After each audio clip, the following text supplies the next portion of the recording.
Okay जय सच्चिदानंद। Okay त्रिमंत्र बुलाएं, त्रिमंत्र बुलाएं। नमो वितरागाय, नमो वितरागाय,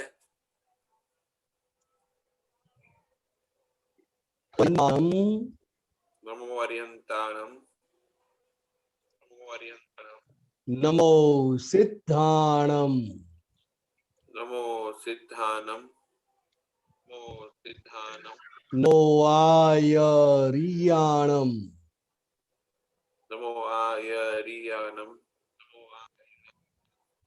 नमो वयाणम, नमो वज्रायानम, नमो वज्रायानम, नमो लोई सव्व साहुणम, नमो लोए सव साहुनम, लोए सव साहुनम, ऐसो पंचन मुक्कारो, ऐसो पंच नमस्कारो, ऐसो नमस्कारो, सव्व पावपणासनो, सब पावपनासनो, मंगलाणम च सव्वे सिंह, मंगलानम च सवेसिम, पद्मम हवै मंगलम। परमं हवै मंगलम। ओम नमो भगवते वासुदेवाय, ओम नमो भगवते वासुदेवाय, ओम नमः शिवाय। ओम नमः शिवाय। जय सच्चिदानंद।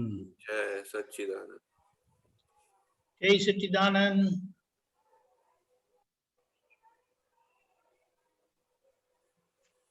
कश्यप जी कोई सवाल?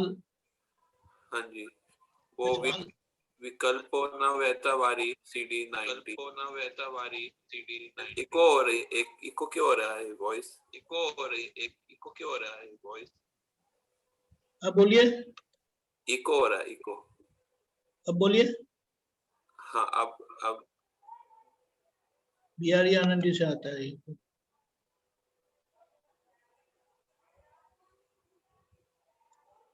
ओके पूछिए। हाँ जी, वो वो 92 है ना? 90 90 90 90 हाँ जी, 90 ये विकल्पों न वहता वारी वहने विश्व आश्रम, वहने विश्व आश्रम। अभी भी आ रहा है को, अभी भी आ रहा है। उनका चालू है ना, क्या करेंगे अभी? उनका चालू है ना, क्या करेंगे अभी?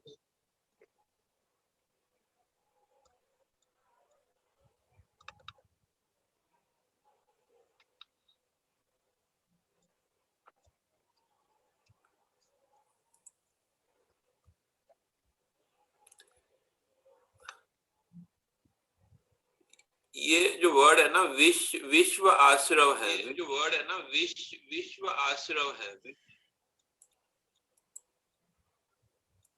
बिहारी आनंद जी। हाँ ओके ओके बराबर। बोलिए हाँ कश्यप जी, जी। ये विकल्पों न वहता वारी वेने विश्व आश्रव, वेने विश्व आश्रव।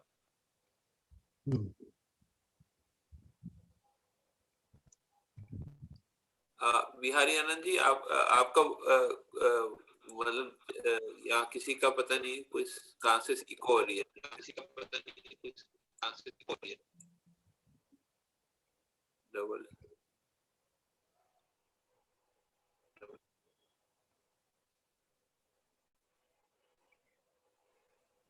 बिहारी आनंद जी आपकी आवाज नहीं आ रही है।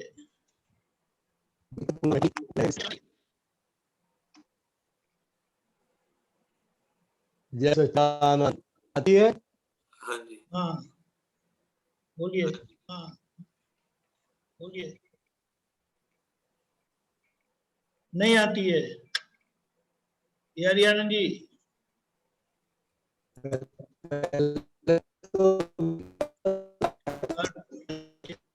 आवाज कट होती है आपकी। मैं वीडियो बंद करके देखता हूँ। ओके, बोलिए। विकल्पोना वहता वारी वहणे विश्वा स्रव। जी, डॉक्टर साहब, मतलब बता दीजिए। पहले तो विकल्प क्या है? हाँ जी, विकल्प मतलब आत्मा का विकल्प। हाँ जी, मैं आत्मा हूं, इसकी बजाय हम डॉक्टर कल्पेश बन गए। क्या बन गए? डॉक्टर। कश्यप जी। हाँ जी, कश्यप जी। हाँ, तो डॉक्टर कश्यप है वो विकल्प है। किसका विकल्प है? आत्मा का विकल्प। तो जिन जिन लोगों ने ये ज्ञान प्राप्त नहीं किया है वहां तलक ये विकल्पों का बहता वारी सब विकल्प में ही है ना। ये मुझे ये समझ में आ रहा है, ये वहता विकल्प का वहता वारी के, जब विकल्प बहता है तो विश्व में विश्व के परमाणु जो है आते हैं, ऐसे कुछ समझ में आ रहा है। हाँ, तो जहां तक मैंने किया, मैं कश्यप जी हूं, वहां तक वो आश्रव चालू रहेगा। तो पूरे विश्व का अभी आश्रव चालू है, कर्म बंधन हो रहा है, नया कर्म बंध रहा है। इसलिए विश्वा आश्रव शब्द है, विश्व आश्रव। हाँ, विश्व आश्रय मतलब कि परमाणु अंदर विश्व के परमाणु आ रहे हैं ना, जो है वही मतलब है ना। विश्व के जितने भी जीव है हाँ, वो सभी अभी विकल्प स्वरूप है। इसलिए वो जो भी भाव करेंगे हाँ, वो भाव के हिसाब से ये आश्रव का जो दोध है, हाँ, आश्रव है विश्व के अंदर, वो सभी का कर्म बंधना चालू रहेगा। आश्रव यानी के कर्म बंध। हम्म। वहता वहां तक वहतावारी मतलब कि बहने के समय में ना, मतलब के बहते पूरा समय। पूरा ब्रह्मांड है, जितने भी जीव है वो जो विश्व आश्रव है, आश्रव का परमाणु है, वो एक दूसरे से दूसरी जगह बह रहे हैं। जैसे जिसका भाव हो रहा है इस हिसाब से ये ब्रह्मांड में जितने भी ऐसे परमाणु हैं, तो वो परमाणु भाव के हिसाब से बंध रहा है, उसको आश्रव कहते हैं। क्या कहते हैं? जो बंद रहा है। हाँ, आश्रव। तो ये सारा विश्व का आश्रव हो रहा है जी, ये विकल्प विकल्पों के कारण। वहतावारी का क्या अर्थ होता है?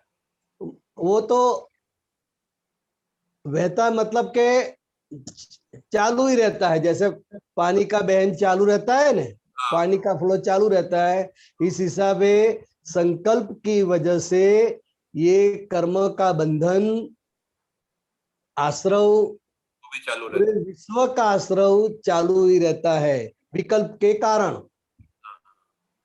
ठीक है, आगे लिखते हैं, संकल्पेला भाव रोपो गूढ़ता भमता भाव। इसका ये मतलब है कि संकल्प जो है का जो भाव का जो अगर हम बीज डालते हैं उससे मतलब भवोभाव में जो है वो भटकता है, ऐसा है, ऐसा कहना। वो भटकता रहता है।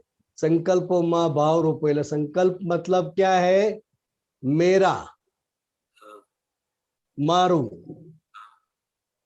तो वो उसमें आपका आरोप हुआ ना, भाव का आरोप हुआ। हाँ, कोई चीज को ऐसा नहीं है कि ये मेरा मालिक है, लेकिन मालिक को ऐसा है कि ये मोबाइल मेरा है। हाँ, किसी मोबाइल को ऐसा है कि ये मालिक का हूं। तो जहां जहां मेरा का संकल्प हुआ है, भाव का बीज रोपा है, हाँ, वहां तक वो बहु में जगत में गुमता ही रहेगा, बनता ही रहेगा। सही। अच्छा, एक पैराग्राफ छोड़ के फिर वो है अहंकारे आज्ञा चौथे व्यसनी जगत आश्रम आदत आदत रोगो व्यापल रोमे मोहक विषयाज्वर। ये कह रहे हैं कि अहंकार जो है, अहंकार के और आज्ञा के आधार पे व्यसनी जगत व्यसनी जगाश्रम का मतलब क्या जो है, मतलब व्यसन तो अहंकार है और अज्ञा मतलब साथ में अज्ञान भी है।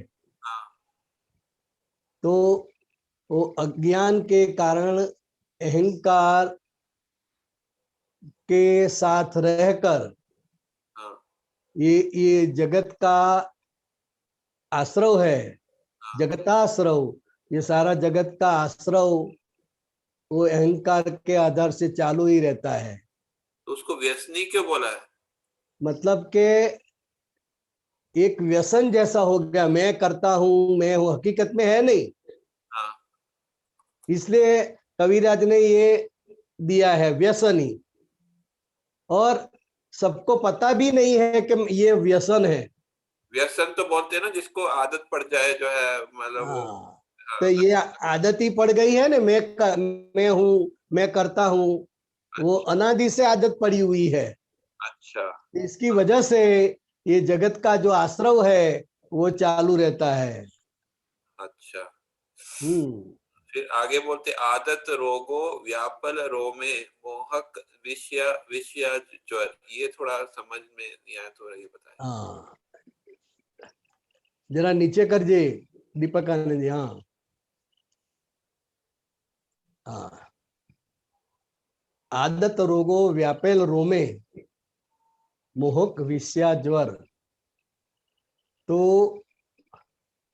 मोह और आदत, ये दोनों की वजह से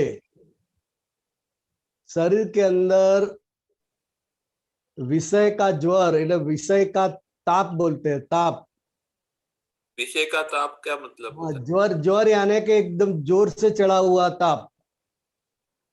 ये तो विषय इसको का जो है कि विषय का ज्वर का क्या अर्थ होता है? हाल विषय का ज्वर, जहां जहां आपका चित्त चिटकता है, जहां जहां आपका चित्त जाता है, वो सब विषय है। सिर्फ स्त्री पुरुष का विषय वो विषय नहीं है। ज्ञानी पुरुष जब विषय बोलते हैं, विषय ज्वर बोलते हैं, तो जो शेयर बाजार वाला है तो वो शेयर बाजार वो उसका विषय है। कोई क्रिकेट वाला है तो क्रिकेट का उसका विषय है। कोई राजकारण वाला है तो वो राजकारण का उसका विषय है। वो विषय ज्वर मतलब के अंदर आदत से जो भी रोग भरा हुआ है वो शरीर के अंदर व्याप होते गए, हो गए हैं। आदत रोग से जो है वो विषय का ज्वर बन गया है, ऐसा बोलना चाहिए। हाँ, आदत तो पड़ी हुई है ना। आदत के कारण वो रोग शरीर के रोम रोम में व्यापा हुआ है, विषय ज्वर हो गया, और साथ में मोह है। वो हो तो गया, ये आदत और मोह दोनों की वजह से ये विषय ज्वर, विषय ज्वर हो गया। वो विषय ज्वर हो गया है। तो वो बाहर आएगा। अच्छा। हम्म। अच्छा, आगे एक पैराग्राफ में थोड़ा नीचे जाएंगे तो उसमें लिखा जाते चन तर भ्रांत इमारत असत भे भरमो सौ वीचिना सागमटा ढंक अहम भगना दव। वो थोड़ा नीचे जाइए दीपक आनंद। हाँ, कहाँ पे? एक मिनट। ये जाते, हाँ ये बस रुक जाइए। जाते चंतल भ्रांत इमारत असत बे भरमो। हाँ, जाते चणतल भ्रांत इमारत असत बे भरमो सो चीना सागम का डंक अहम बगना दो। तो ये बोल रहे हैं कि हम खुद जो है वो चुनते हैं, वो भ्रांत इमारत चुनते हैं, और असत बेभर्म क्या होता है? तो भ्रांति के कारण मैं करता हूँ, वो बिलीफ उसको हमेशा रहा करती है, और उसके कारण वो जो भी अंदर कर्म का बीज बोता है, कर्म बांधता है, तो वो भ्रांत इमारत खड़ी हो जाती है। हाँ, और सिर्फ एक ही दिशा में वो कर्म नहीं बांधता है, हर एक सब्जेक्ट का वो कर्म बांधता है।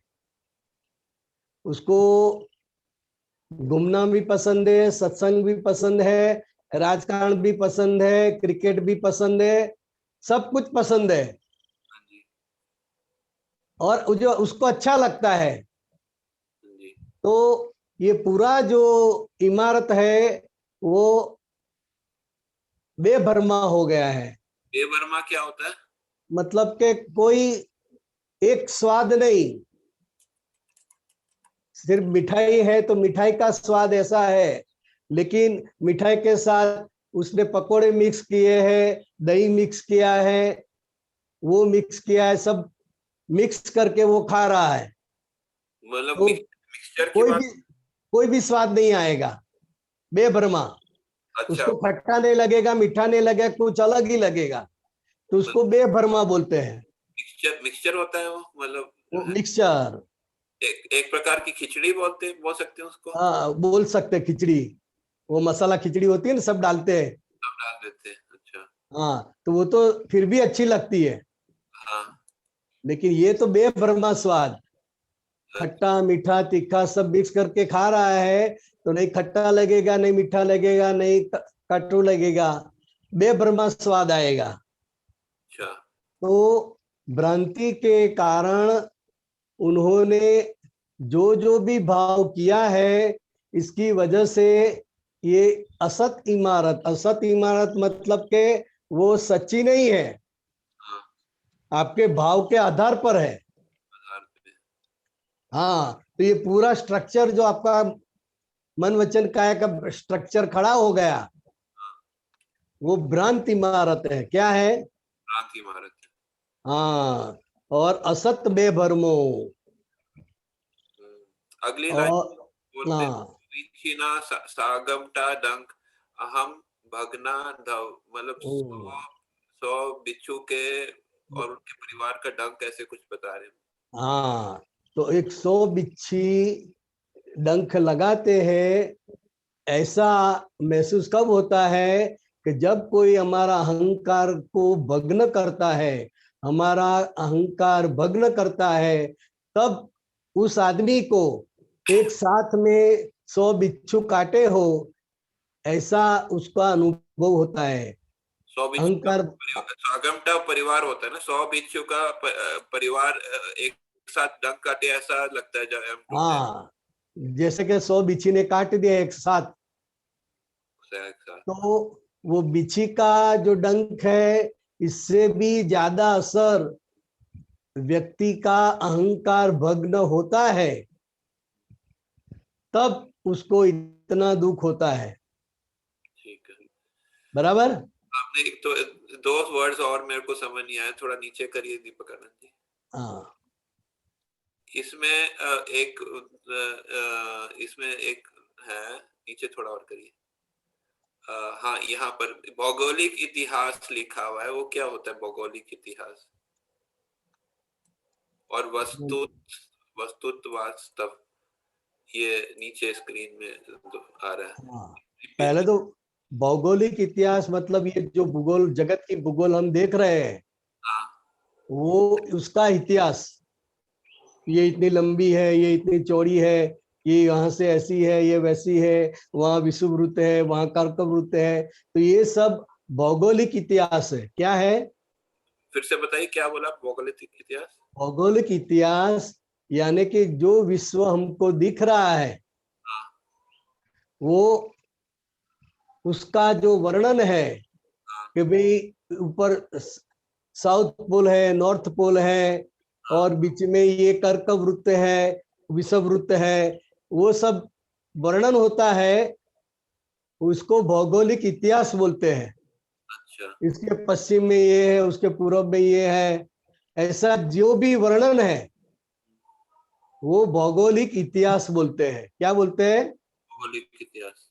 हाँ। और जो महाभारत का इतिहास है तो महाभारत के बारे में जो जो भी बताते हैं, जो भी प्रसंग बताते हैं, जो भी व्यक्ति की दशा बताते हैं, तो वो महाभारत का इतिहास हो जाता है।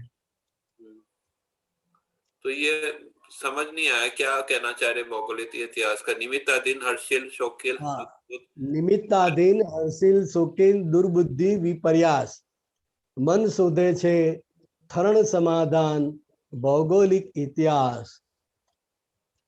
એટલે निमित्त के अधीन, कोई भी निमित्त के अधीन हमको सुख होता है या दुख होता है, हर्ष होता है या शोक होता है, और वो दुर्बुद्धि का विपर्यास है, એટલે કે दुर्बुद्धि का ही परिणाम है। मन शोधे छे ठरण समाधान भौगोलिक इतिहास। तो उस समय पर निमित्त के अधीन जब हर्ष और शोक खड़ा होता है, तब जो दुर्बुद्धि का जो प्रयास है उसकी वजह से वो दुख बढ़ता है। तो उस टाइम पर मन जो है वो भीतर में शांति होए, ठर जाए, ठरण होए, उसका समाधान मन ढूंढ रहा है। अच्छा, वो भौगोलिक इतिहास भी ढूंढता है वो के द्वारा। हाँ, ऐसे करना चाहिए। जहां जहां से उसको लगा कि आज आज आज आज जरा गर्मी ज्यादा है तो मुझे ये हो गया है, शाम को जरा ठंडी पड़ती है तो मुझे ये हो जाता है, तो वो भौगोलिक इतिहास के आधार पर मन वो उसका अंतस्करण का ठरण होए, वो उसका समाधान ढूंढ रहा है। ठीक है, लास्ट वो बता दीजिए, वस्तुत वास्तव क्या होता वस्तु वास्तव हूँ दुनिया ने पूछ देता दृष्टि आत्मा भी मुक्ता हूँ केवल सत केवल हूँ सिद्ध वस्तु वास्तव। એટલે દુનિયાને પૂઠ દેતા દ્રષ્ટિ આત્માભિમુખ થાઓ। એટલે अभी हमारी जो दृष्टि बहिर्मुखी है वो दृष्टि अंतर्मुखी हुए तो वो दुनिया को पूठ दिखा दी, मतलब के दुनिया से विरुद्ध हुए आप, विरुद्ध हो गया तो अंतर दृष्टि हुई आपकी, आत्मा भी हुए। ठीक है। तो जब आप अंतर्मुखी होते हैं तभी मैं केवल सत हूँ, सत केवल हूँ सिद्ध वस्तु वास्तव। એટલે કે वस्तु, आत्मा को वस्तु बोलते हैं। क्या बोलते हैं? आत्मा को वस्तु बोलते हैं। हाँ, आत्मा को वस्तु बोलते हैं।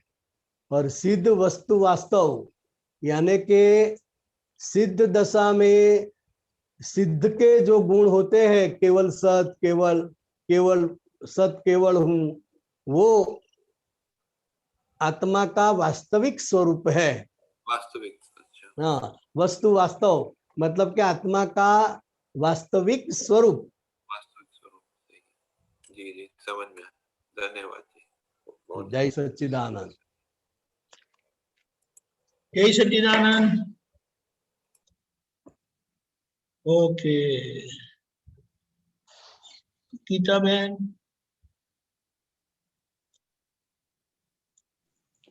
जय सच्चिदानंद स्वामी जी। जय सच्चिदानंद। स्वामी जी, दादाजी मोक्ष की बात करते हैं, 2 तरह के मोक्ष दादाजी बताते हैं। हाँ हाँ, कैसे बताएंगे दादाजी उसको? हाँ, तो 2 तरह के मोक्ष यानी कि जब आपको स्वरूप ज्ञान मिलता है तब आपका वास्तविक स्वरूप क्या है वो आपको पता चलता है।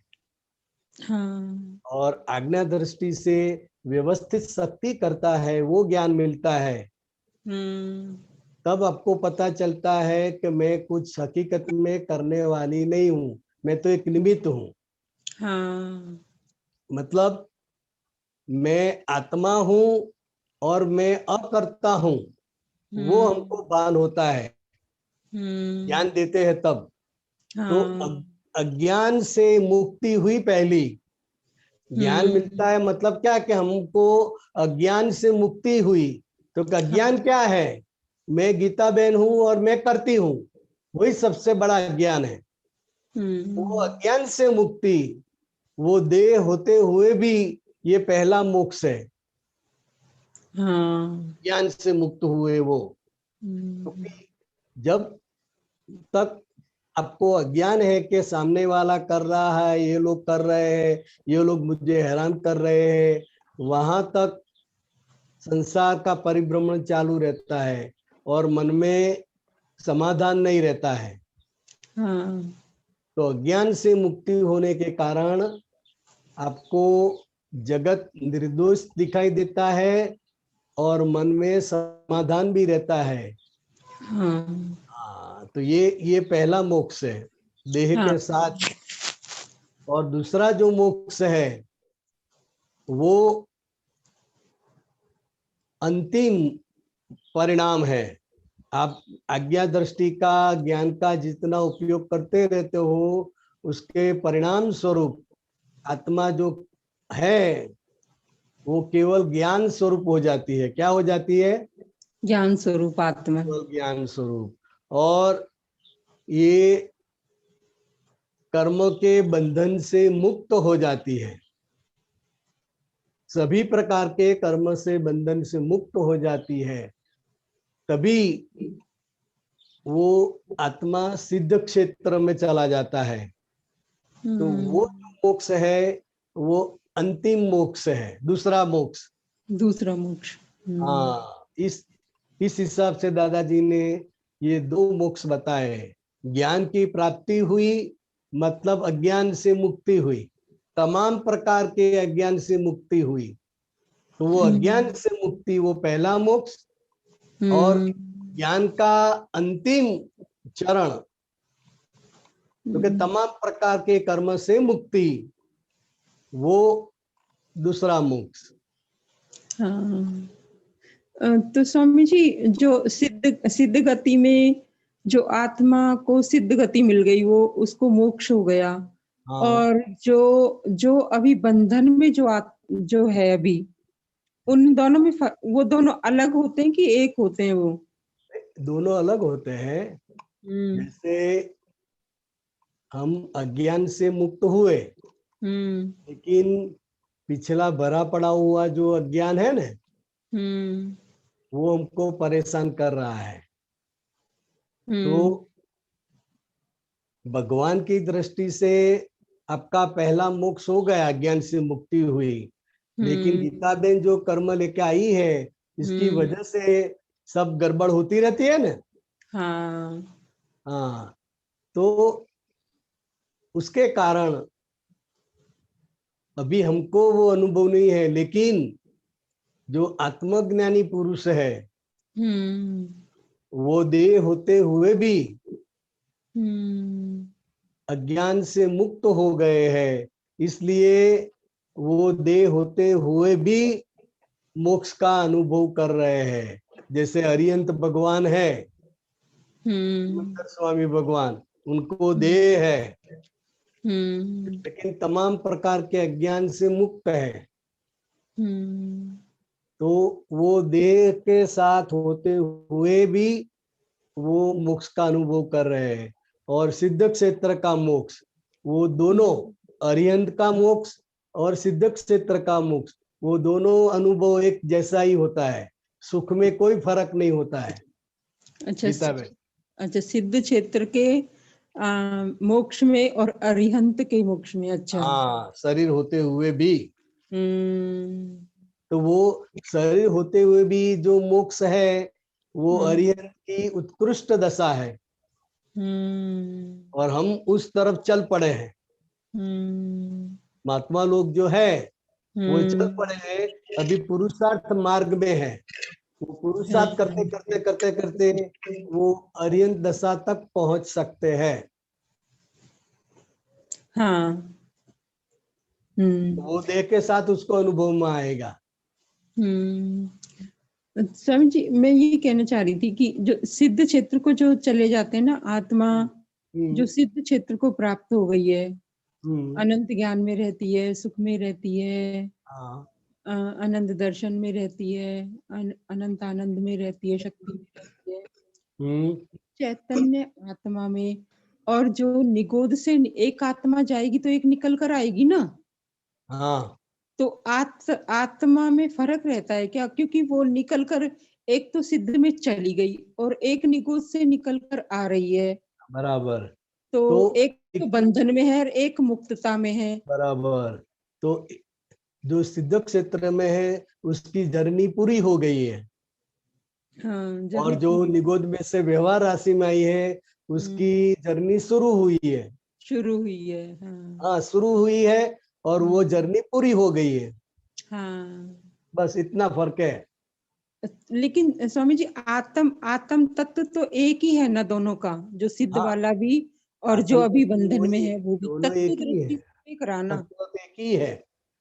और व्यवहार राशि में जो आत्मा है वो भी इतनी ही शुद्ध है, सिर्फ उसकी मान्यता ही कर्म के अधीन कर्म वाली है, मान्यता।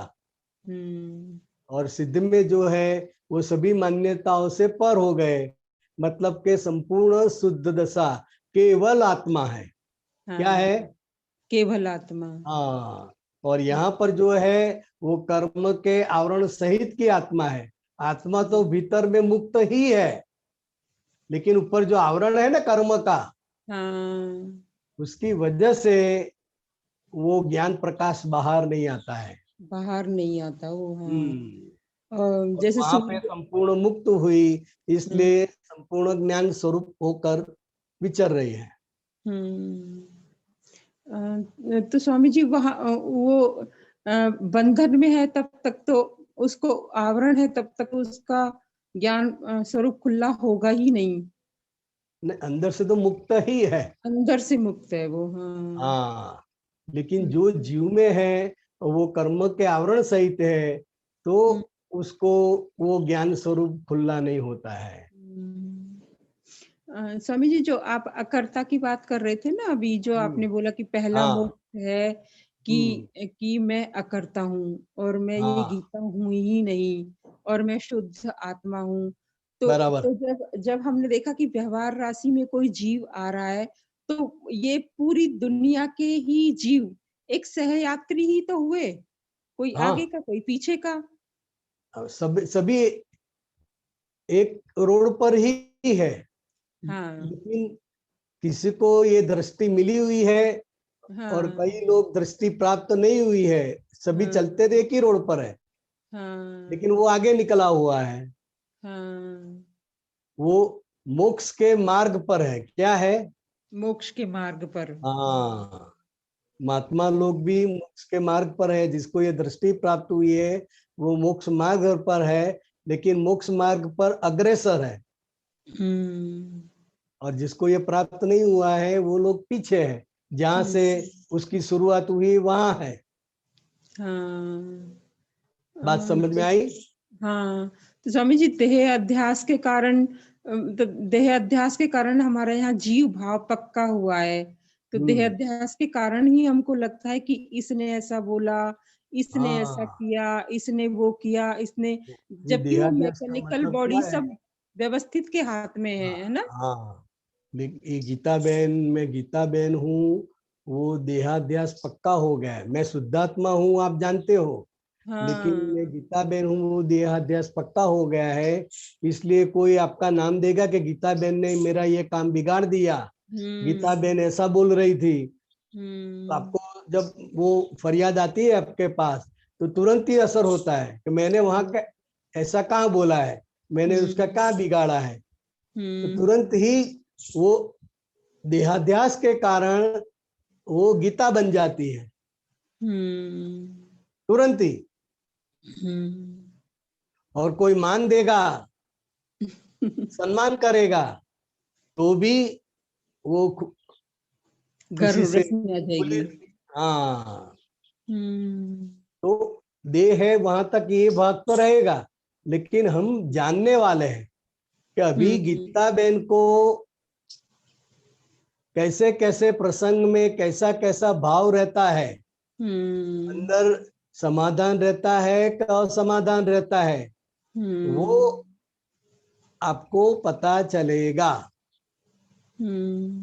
वो बंद नहीं होगा, अभी शुरुआत है ना, इसलिए बंद नहीं होगा।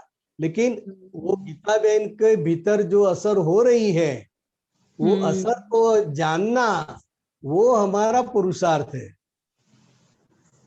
हम शुद्धात्मा है और साथ में गीता बहन भी है, दोनों साथ में ही है। हाँ। गीता बहन को तो ठंड लगेगी, गर्मी लगेगी, बुखार आएगा, थकान लगेगी, सब कुछ होगा ना। तो शुद्धात्मा क्या है, वो जानता है तो हो आज गीता बहन को थकान ज्यादा है, आज बुखार आए ऐसा लगता है, आज जोर से भूख लगी है। वो शुद्धात्मा स्वरूप गीता बहन के मन वचन काया में जो भी वातावरण की और संजोग की असर होती है, वो असरों का देखने का और जानने का वही हमारा पुरुषार्थ है। ऐसा क्यों हुआ, ऐसा क्यों नहीं होता है, ऐसा क्यों हो गया, ये तो मुझे नहीं करना था, फिर भी क्यों हो जाता है। तो ऐसा करने की कोई जरूरत नहीं है। सिर्फ गीता बहन के भीतर और गीता बहन के मन वचन काया पर बाहर के किसी भी निमित्त के कारण जो भी असर होती है, असर तो होगी ना। हाँ, क्योंकि गीता बहन जीवित है, अफेक्ट बॉडी मिली हुई है ना। हाँ इफेक्टिव बॉडी है, तो इफेक्टिव बॉडी है तो सभी प्रकार की इफेक्ट होगी। तो इफेक्ट होना वो स्वाभाविक है, वो कर्मफल है। किसी भी प्रकार की इफेक्ट दिखाई दे या ना दिखाई दे, वो इफेक्ट होना वो कर्म का फल है। और हम जो है वो कर्म फल को जानने वाला है कि आज गीता बहन को कैसा कर्म का फल मिला, साता वेदनीय है कि असाता वेदनीय है, वो हम जानने वाले हैं। तो ये हमने जाना तो हम पुरुषार्थ में है। ये नहीं होना चाहिए, ये बंद हो जाना चाहिए, ऐसा क्यों होता है, तो ये सब विकल्प है। क्या है? विकल्प है ये सब। ये तो होता ही रहेगा। हाँ। अभी हम जो दशा में है, तो उस दशा में मुक्ति मार्ग पे चलते चलते ये सब तो होता ही रहता है। जब हम पहुंच जाते हैं तभी इससे पर हो जाते हैं। बात समझ आई? हाँ स्वामी जी। स्वामी जी, फिर यही जब एक कार है, रोड पे इतनी सारी कारें चल रही हैं, तो एक कार को एक कार से ना राग होता है ना द्वेष होता है, लेकिन एक ही सहयात्री इतने चल रहे हैं, उनको एक को एक से राग और द्वेष हो जाता है। मैकेनिज्म तो दोनों ही है, एक कुदरत का मैकेनिज्म है और एक मनुष्य का मैकेनिज्म है। तो मनुष्य का जो मैकेनिज्म है वो मैकेनिकल चेतन है। क्या है? मैकेनिकल चेतन है।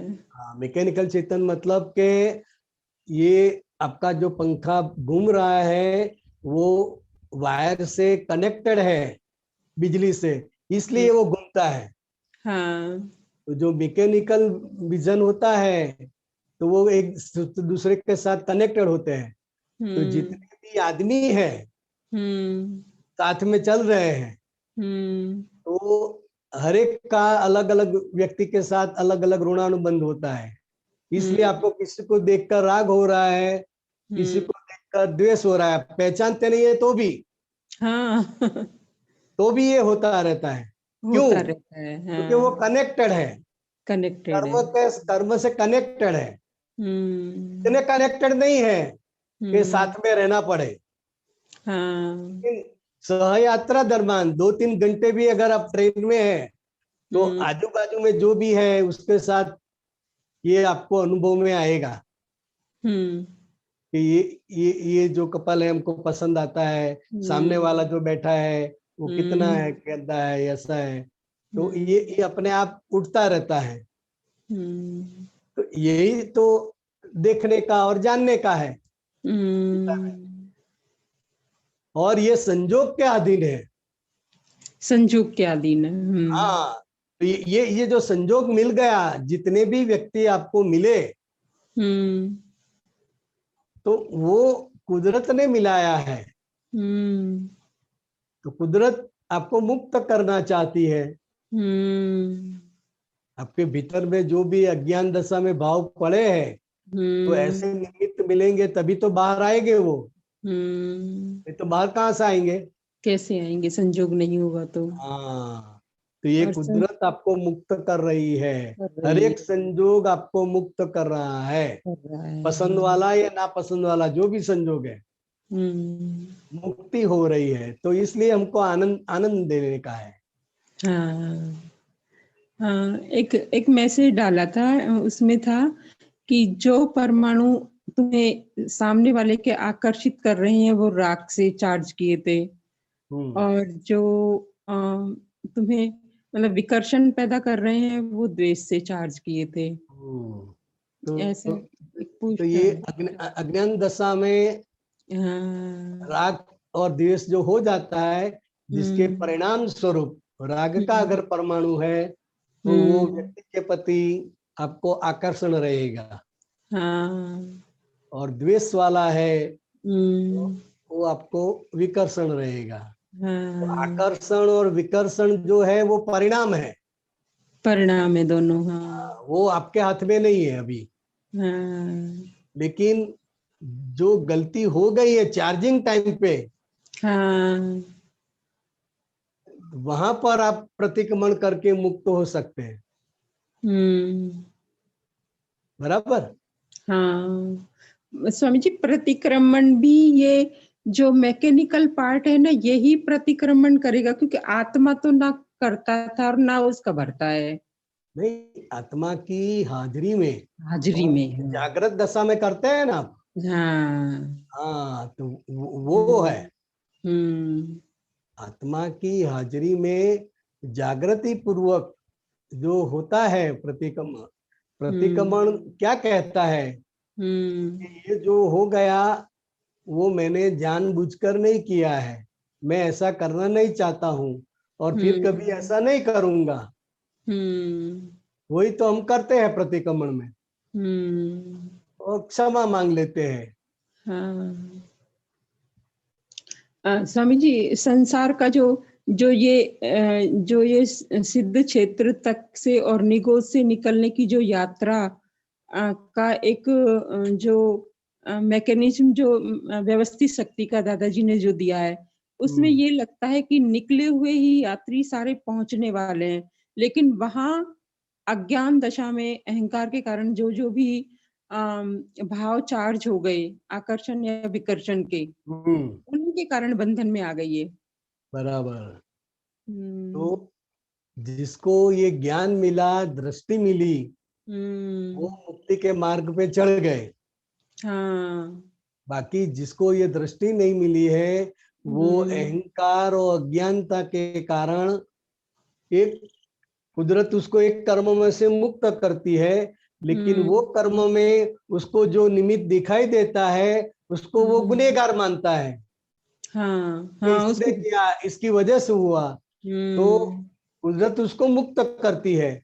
लेकिन अज्ञान दशा के कारण वो जगत को दोषित देखता है, इसकी वजह से नया कर्म का बंध पड़ता है।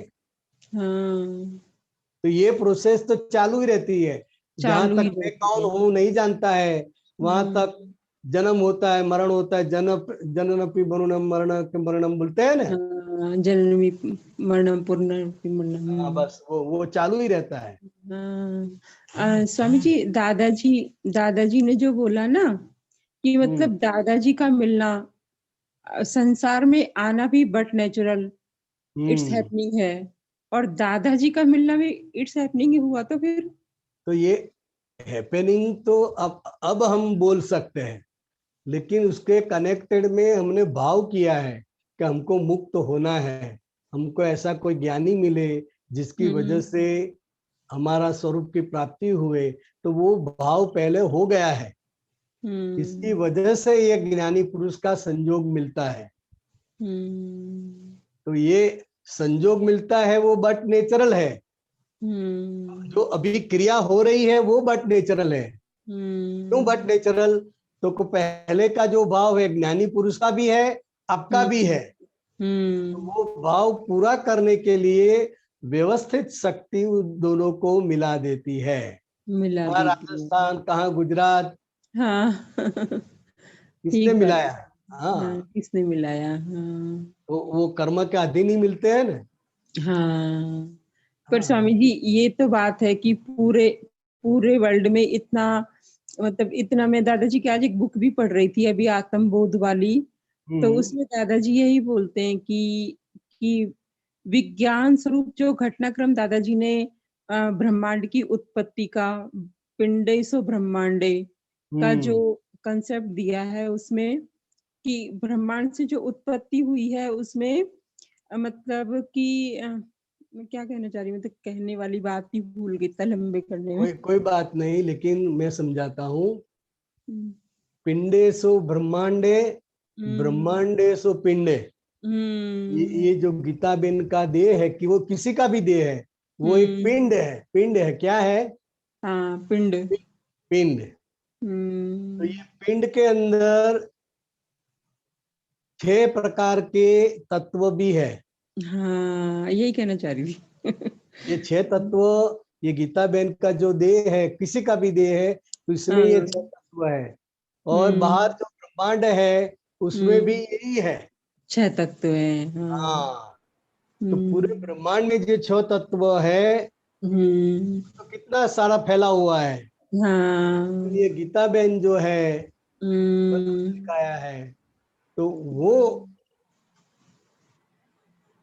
जो हो जाता है ये पिंड में, तो ये पिंड है और ब्रह्मांड में है। तो ब्रह्मांड में जो कुछ भी जानने का है, जो भी देखने का है, वो ये मन वचन काया में ये सभी 6 प्रकार के तत्व आ गए।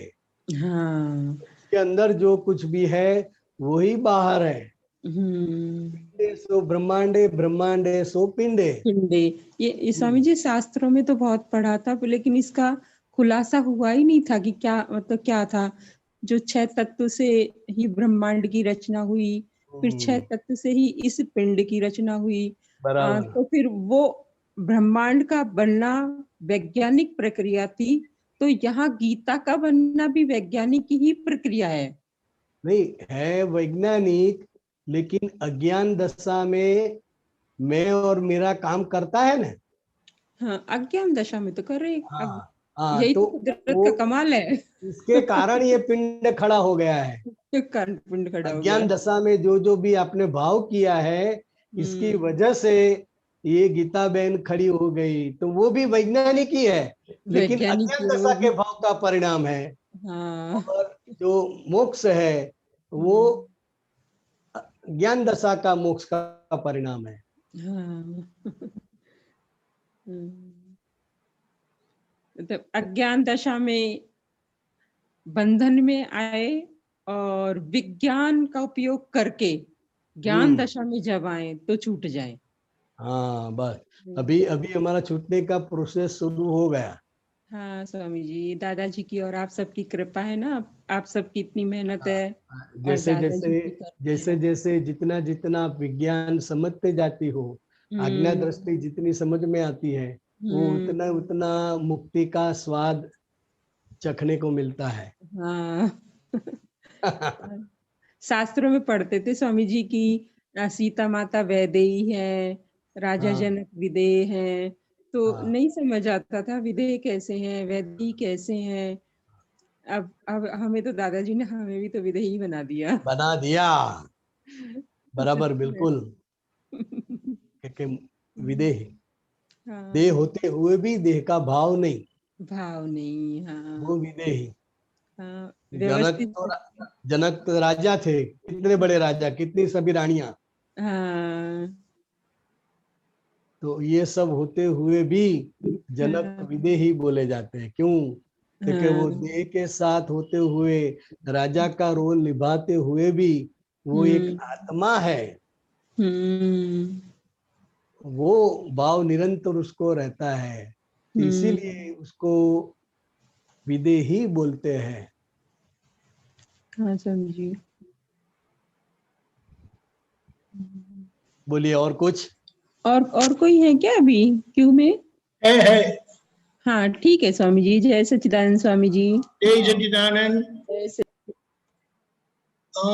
करुणा जी पूना। जय सच्चिदानंद जी।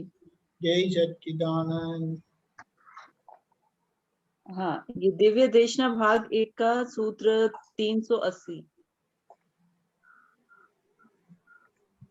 प्रारब्ध यह अवलंबन वाली वस्तु है और व्यवस्थित निरालंब है।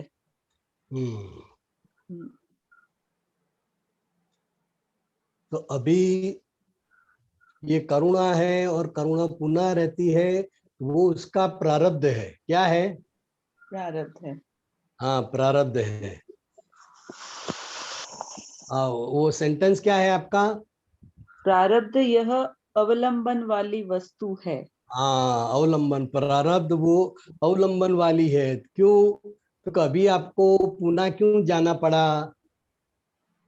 तो नौकरी वहां पर है, इसलिए वो नौकरी का अवलंबन है, इसकी वजह से आपको पुणे जाना पड़ा। बराबर। बराबर। ये जो आपका प्रारब्ध है वो अवलंबित हो गया। अगर नौकरी चेंज हो जाती है तो फिर अहमदाबाद में भी आ जाते हैं। हाँ। तो आपका जो प्रारब्ध है वो प्रारब्ध के हिसाब से आपको घूमना पड़ता है। तो वो अवलंबित हो गया और आपका उसमें कोई कारण नहीं है। आपका पतिदेव की नौकरी जहां जहां चेंज होती है, लेते हैं, वहां आपको जाना पड़ता है। इसलिए आपका जो प्रारब्ध है वो अवलंबित है, किसी के पर आधारित है। और व्यवस्थित शक्ति जो है वो निरालंब है। मतलब निरालंब मतलब कि अभी आपका जो व्यवस्थित है तो उसमें किसी भी प्रकार का किसी का भी अवलंबन नहीं है। अवलंबन के कारण आपको घूमना पड़ता है, लेकिन वहां जाके आपको जो भी कर्म भुगतना पड़ता है तो वो आपका व्यवस्थित है। क्या है? व्यवस्थित है।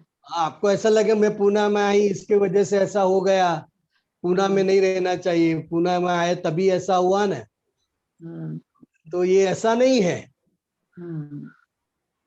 आपका जो व्यवस्थित है वो तो किसी का भी अवलंबन के आधारित नहीं है। कहीं पर भी आप जाओ तो आपको जो भुगतना है वो तो भुगतना ही पड़ेगा।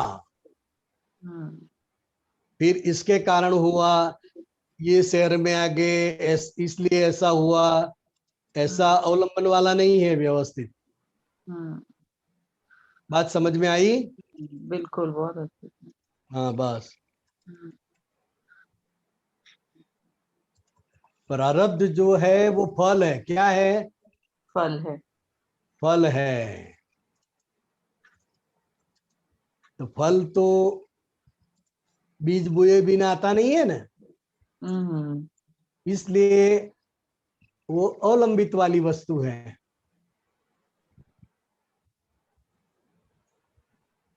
और व्यवस्थित शक्ति जो आपकी है वो निरालंब है, इसको किसी का भी अवलंबन की जरूरत नहीं पड़ती है। आप कहीं पर भी हो, चाहे जंगल में हो, चाहे अमेरिका हो, चाहे गांव में हो, तो भी जो आपका हिसाब है वो आपका हिसाब आपको मिल जाएगा जहां है वहां। और जैसे कभी अब हमको जैसे कुछ कभी कोई बीमारी हो जाती है हाँ तो हम ऐसे बोलते हैं ना कि लास्ट हमने ये खाया था, उस वजह से हाँ मुझे ऐसा हुआ था। तो बराबर अभी करुणा को 2 दिन पहले ही ऐसा कुछ हुआ कि वो नहीं चाहती थी कि वो बाहर खाए। फिर बराबर भी ऐसा संजोग बना कि हम बाहर थे तो बाहर खाया बराबर। इन दिनों की वजह से। तो फिर मैं बीमार हो गई तो मैं ये बोलने लगी कि मेरे को बाहर नहीं खाना था, फिर भी मैंने खाया, इसलिए देखो मुझे ये हो गया। नहीं, आप तो क्या बोलती है कि मुझे नहीं खाना था लेकिन आपने खिलाया, हाँ हाँ। इसकी वजह से ये हो गया है, तो हम्म आरोप भी उसको देते हैं। बिल्कुल। हाँ, तो बाहर का खाना तो एक निमित्त है, हम्म बहुत सारे संजोग मिलते हैं तब बीमारी आती है। हम्म तो अंदर सब तैयार हो जाता है, हम्म फिर बड़ा निमित्त जो है वो बाहर का खाने का, हम्म वो संजोग आ जाता है, फिर वो हम्म कर्म खुलता है। हम्म तो आपको ऐसा लगता है कि ये खाना खाया इसकी वजह से ये हुआ, तो कि नहीं, खाना हम्म खाया वो भी एक निमित्त है, एक एविडेंस है। हम्म बहुत सारे एविडेंस होते हैं, हम्म उनमें से ये एक दिखाई देवे ऐसा बड़ा संजोग है। और वो भी हमको ऐसा लगता है कि इसने जबरदस्ती से मुझे खिलाया, तो फिर वो व्यक्ति को ही हम दोषित मानते हैं। हम्म हम्म फिर हम उसको संजोग के रूप में नहीं देखते हैं। हम्म तो व्यक्ति आपको आग्रह करके खिलाती है, बाहर खाना पड़ता है, और जो जो चीज आप खाती है वो सभी बुखार आने के बहुत सारे कारण में से कई कारण हैं। हम्म, समझे? हाँ बिल्कुल। हम्म हम्म, बहुत अच्छा जी। हम्म। जय सच्चिदानंद। जय सच्चिदानंद। जय सच्चिदानंद।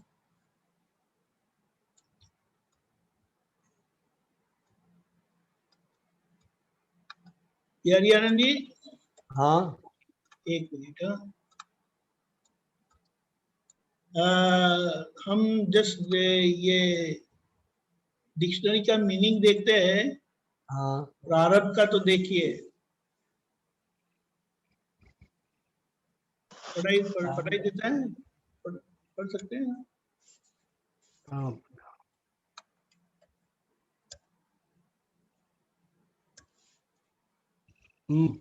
एक मिनट। हाँ। બરાબર. સારી રીતે આરંભેલું, અગાઉથી શરૂ કરેલું કર્મના 3 પ્રકારોમાંનું એક કે જેમાં આ ભવના કે પૂર્વ ભવના કે ભવોના સંચિત કર્મનો ભોગ શરૂ થઈ ચૂક્યો હોય, એ નસીબ, ભાગ્ય, दैव, बहुत सारे अर्थ दिए हुए हैं। हाँ, लेकिन उसका अवलंबन वो जो बताते हैं ना कि अवलंबन वाला है प्रारब्ध, यानी जिस तरह से प्रारब्ध को समझा गया है वो अवलंबन वाली चीज है ऐसा। बराबर बराबर। ओके। डॉक्टर कश्यप जी।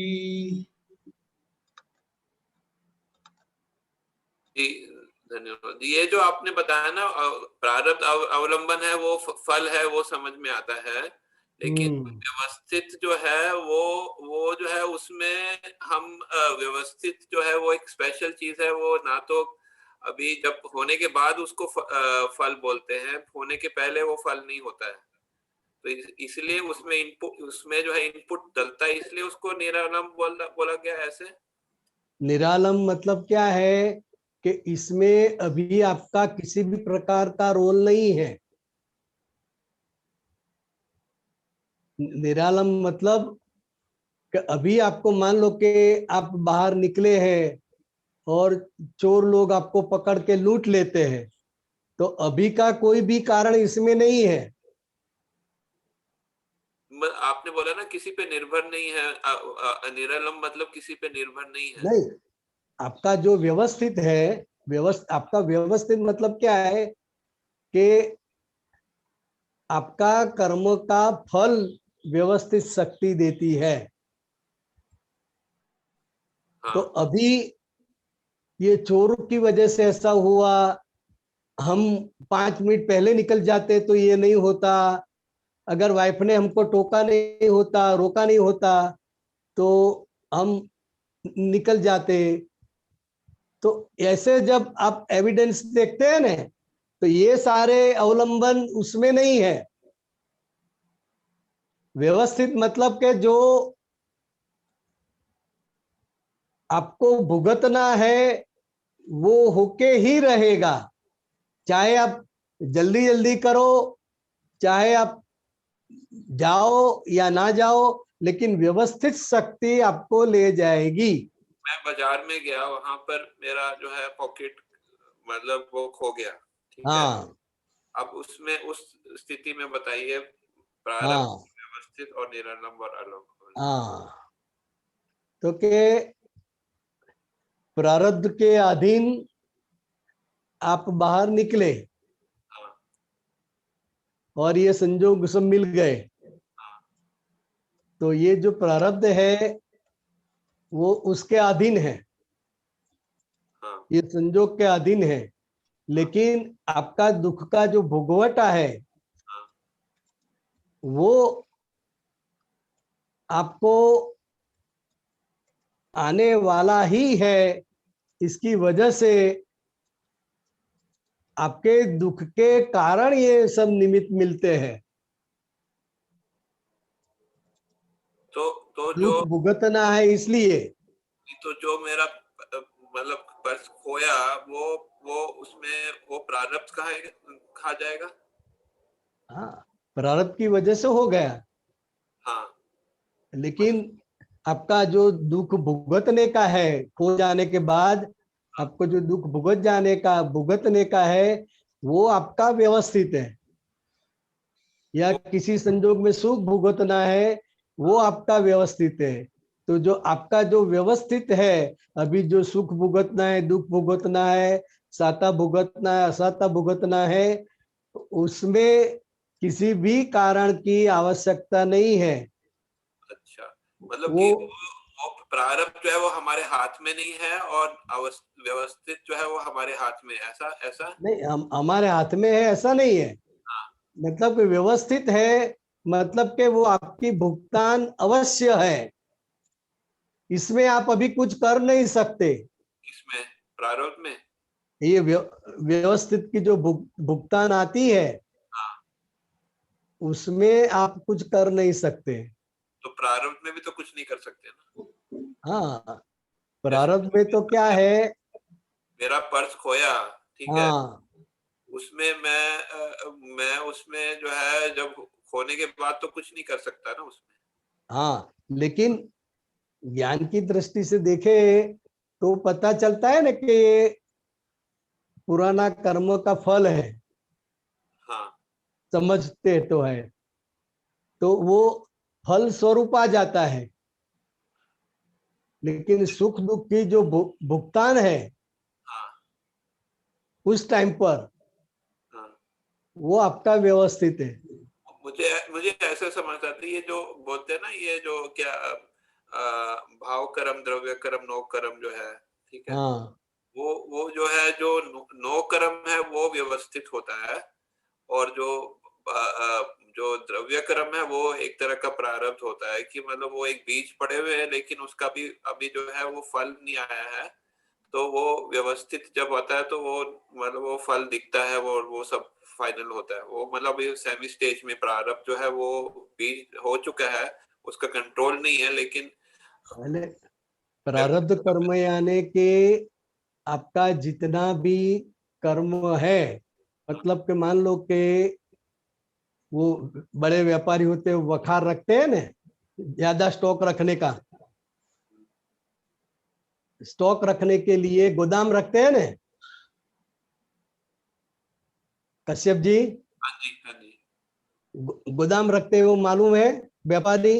हाँ रखते हैं रखते हैं। हाँ, तो वो गोदाम में जो है वो जितना भी माल पड़ा हुआ है वो संचित कर्म है, हाँ हाँ हाँ उनमें से थोड़ा जरूरी दुकान पे ला देते हैं, हाँ। तो वो प्रारब्ध कर्म है। प्रारब्ध। हम्म, और वो थोड़ा हाँ, और वो एक और कर्म होता है ना, एक और तीसरा होता है व्यवस्थित, संचित, प्रारब्ध और क्रियामान। तो क्रियामान जो कर्म हाँ। है वो व्यवस्थित है। हाँ, तो जो क्रियामान जो है उसमें क्रियामान है तो कौन ले जाएगा वो आपको मालूम नहीं है। आपने जो बोला ना भगोटा जो है वो हम कम ज्यादा कर सकते हैं, ठीक है, पर्स खो जाएगा, लेकिन जो है वो आपको हो सकता है कि पर्स खोने की वजह से दुख होगा या नहीं होगा, वो आपकी स्थिति के ऊपर में है। बस। तो ये मुझे समझ में आया, ये सही है, आप बताइए।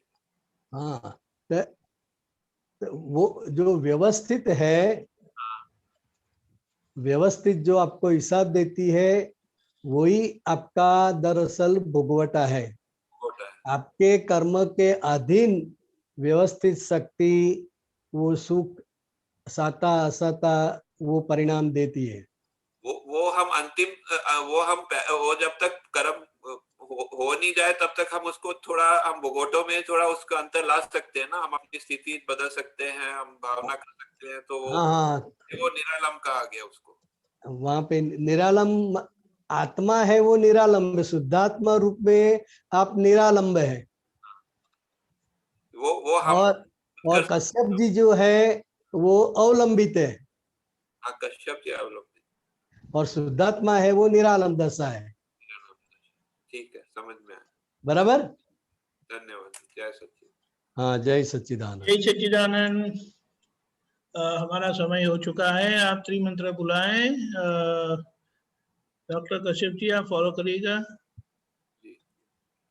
नमो वितरागाय, नमो वितरागाय, नमो अरिहंताणम, हरिहंताणम, नमो सिद्धाणम, सिद्धानम, नमो आयरियाणम, आयरियाणम, नमो वज्जायाणम, वज्जायाणम, नमो लोई सव्व साहुणम, लोये सव्व साहुणम, ऐसो पंचन मुक्कारो, ऐसो पंचनमुक्कारो, सव्वपावपणासनो, सवपावपनासनो, मंगलाणं च सव्वेसिं, मंगलानम च सव्वेसिम, पद्मं हवै मंगलम। परमं हवै मंगलम। ओम नमो भगवते वासुदेवाय। नमो भगवते वासुदेवाय। ओम नमः शिवाय। ओम नमः शिवाय। जय सच्चिदानंद। जय सच्चिदानंद। जय सच्चिदानंद। जय सच्चिदानंद। आगे का प्रोग्राम इस तरह से है, 4:30 बजे कीर्तन भक्ति और आरती, रात को 9 बजे वर्ल्ड वाइड सत्संग और एक और अनुभव लेकर प्रस्तुत होंगे, पधारिएगा जरूर से। जय सच्चिदानंद। जय सच्चिदानंद। जय सच्चिदानंद। बहुत बहुत धन्यवाद सबको। जय सच्चिदानंद। जय सच्चिदानंद। ओके, जय सच्चिदानंद। जय सच्चिदानंद।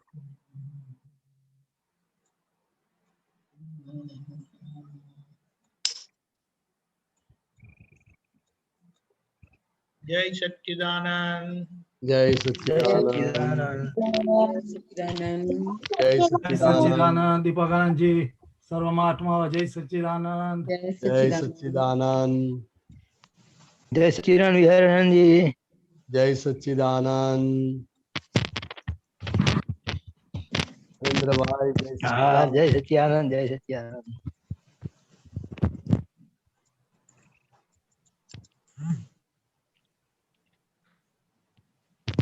जय सच्चिदानंद।